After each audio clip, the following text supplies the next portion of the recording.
How Aarogya Setu application protect us from COVID-19? এটা ডাঙৰ প্ৰশ্ন।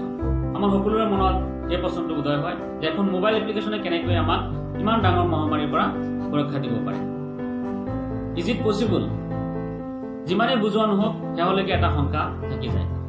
মই ফাইজ আপোনালোকক আজি এই ভিডিঅ'ৰ জৰিয়তে আৰোগ্য সেতু এপ্লিকেশন সম্পৰ্কে কিছু তথ্য দিবলৈ ওলাইছো।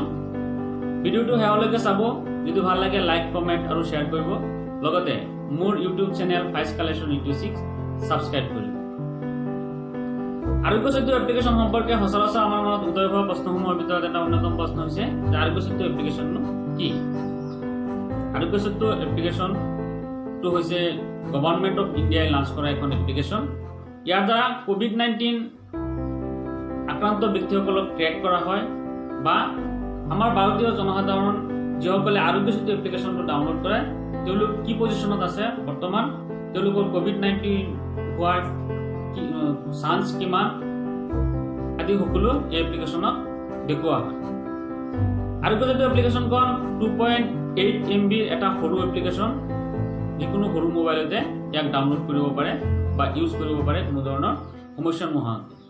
এই এপ্লিকেশনখনত 11টা ভাষাত উপলব্ধ আছে। যিসকলে ইংলিছ বা হিন্দী বুজি নাপায় তেওঁলোকে বিভিন্ন ৰিজনাল লেংগুৱেজ আছে, লেংগুৱেজত তেওঁলোকে ইউজ কৰিব পাৰিব। কেইদিনমান আগতে গভৰ্ণমেণ্ট অফ ইণ্ডিয়া আৰু এখন এপ্লিকেশন লঞ্চ কৰিছিল, এইটো আছিল কৰোনা কবচ। এই কৰোনা কবচ এপ্লিকেশনখনকে অলপ ৰিফাইন কৰি আৰু কিছুমান ফিচাৰ্ছ এড কৰি এই এপ্লিকেশনখন প্ৰস্তুত কৰি ওলাইছে। আৰু এই এপ্লিকেশনখন সকলোকে ডাউনলোড কৰাৰ বাবে বিভিন্ন ধৰণৰ বিজ্ঞাপন আদি দিছে। আৰোগ্য সেতু এপ্লিকেশনখন সম্পৰ্কে আমাৰ সাধাৰণতে আমাৰ মনত উদয় হোৱা দ্বিতীয়টো প্ৰশ্ন হৈছে যে হাউ আৰোগ্য সেতু এপ্লিকেশন প্ৰটেক্ট আছ ফ্ৰম কোভিড-19? আৰোগ্য সেতু এপ্লিকেশনখনে আমাক কেনেকৈ প্ৰটেক্ট কৰিব পাৰে? আৰোগ্য সেতু এপ্লিকেশনখনে ব্লুটুথ আৰু জিপিএছৰ দ্বাৰা কাম কৰে। ব্লুটুথ আৰু জিপিএছ আমি অন কৰি থব লাগে আৰোগ্য সেতু এপ্লিকেশনখন ডাউনলোড কৰাৰ পিছত।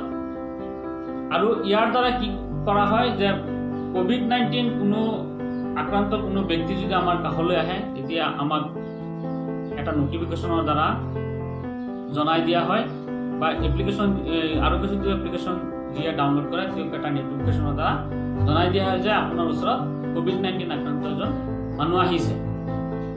আৰু কেতিয়াবা যেতিয়া আমি বজাৰ বা কোনো মানুহৰ গেদাৰিঙত যাওঁ, গেদাৰিঙত যোৱাৰ পিছত যদি কিছুদিন পিছত সেই গেদাৰিঙত বা আমাৰ সংস্পৰ্শলৈ অহা মানুহৰ কাৰোবাৰ কোভিড-19 হয় তেতিয়াহ'লে সেই আৰোগ্য সেতু এপ্লিকেশনখনে আমাক নোটিফিকেশনৰ দ্বাৰা জনাই দিয়ে।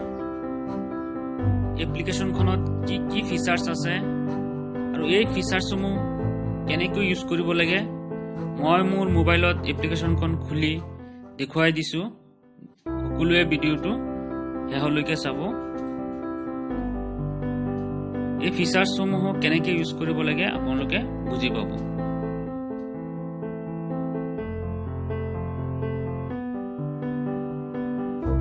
সেতু এপ্লিকেশনখনত কি কি ফিচাৰ্ছ আছে মই আপোনালোকক জনাব গৈ আছো।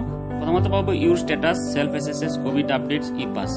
মই ইউৰ সেল্ফ এছেছৰ বিষয়ে জনাব গৈ আছো যে সেল্ফ এছেছত কি কি সোধা হয়। সেল্ফ এছেছত সোধা হয় কোভিড-19ৰ লক্ষণসমূহ আপোনাৰ গাত আছে নেকি, কফ, ফেভাৰ বা তেনেকুৱা ধৰণৰ কি লক্ষণ পোৱা গৈছে নেকি, বা আপোনাৰ কোনো ট্ৰেভেল হিষ্ট্ৰী আছে নেকি, আপুনি কোনো কোভিড-19 পেচেণ্টৰ ওচৰত গৈছে নেকি, এইবোৰ সুধিব। যদি আপোনালোকৰ এইবোৰ লক্ষণ এইবোৰ নাই, নন অফ দি এবভ দিয়ে গোটেইকেইটা, তেতিয়াহ'লে আপোনাৰ এটা ষ্টেটাছ দিব, আপোনাৰ গ্ৰীণ জোনত ইউ আৰ ছেফ বুলি আহিব। ইয়াৰ পিছতে আহে আপুনি এইটো এপ্লিকেশ্যনতে চাব পাৰিব কোভিড আপডেটছবোৰ চাব পাৰিব। গোটেই ভাৰতবৰ্ষৰে কোভিড-19 কিমান আক্ৰান্ত হৈছে বা ষ্টেটৰ প্ৰত্যেকটো ষ্টেটতে ছেপাৰেটলি কিমান কিমান আক্ৰান্ত হৈছে, কিমান ৰিকভাৰ্ড হৈছে, কিমান ডেথ হৈছে, এই গোটেইকেইটা আপডেট আপুনি চাব পাৰিব, গোটেই ভাৰতবৰ্ষৰে চাব পাৰিব। ইয়াৰ পিছতে আৰু এটা নতুন ফিচাৰ্ছ এক্টিভ কৰিছে, সেইটো হৈছে ই-পাছ। ই-পাছটো আপোনাৰ এক্টিভ কৰিছে যদিও ই পাছ এতিয়ালৈকে দিয়া আৰম্ভ হোৱা নাই, কিন্তু ফিউচাৰত হয়তো ই পাছ দিয়াৰ ব্যৱস্থা কৰিব, সেইকাৰণে আপডেট দিছে। ই পাছত আপোনাৰ কিছুমান ফ্ৰিকুৱেণ্টলি আস্ক কুৱেশ্যনছ ইয়াত দিছে, ই পাছটো কেনেকুৱা ধৰণৰ হ'ব। ইয়াত লিখা আছে যে what information does my E pass contain. ই পাছখনত কি ইনফৰমেশ্যনৰ কণ্টেইন থাকিব, ই পাছত কি থাকিব। Your e-pass contains all the basic information about you. Your company supplies chain partner, e-pass valid till date, location and nature of work.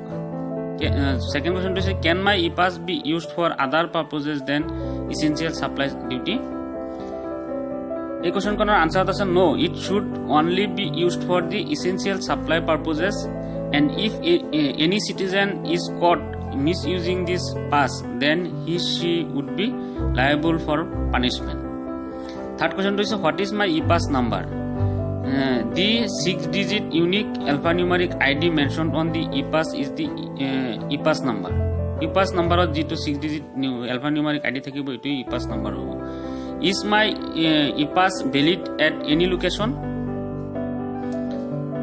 এই প্ৰশ্নৰ উত্তৰত কৈছে যে no, it is only valid in the valid location as mentioned in the E pass. ই পাছত যিটো location mention থাকিব তাতেই ভেলিড হ'ব। ফ'ৰ্থ কুৱেশ্যনটো হৈছে who is the issuing authority of my E pass. ইয়াত লিখিছে যে ষ্টেট গভৰ্ণমেণ্টৰ লগো থাকিব, এই লগোত যিটো গভৰ্ণমেণ্টৰ লগো থাকিব সেই গভৰ্ণমেণ্টে ইছ্যুইং অথৰিটি হ'ব। How can my E pass B verified? ই পাছটো কেনেকৈ ভেৰিফাই কৰিব পাৰি? ইয়াৰ বাবে QR কোড স্কেনাৰৰ দ্বাৰা স্কেন কৰি ভেৰিফাই কৰিব পাৰিবা। ইয়াত এটা নম্বৰ দিয়া হৈছে, এই নম্বৰটোত SMS কৰি ভেৰিফাই কৰিব পাৰি। Is my E pass valid with any government issued ID? যে গভৰ্ণমেণ্ট বাকী আইডিসমূহৰ দৰে এইটো ভেলিড হ'ব বুলি কৈছে।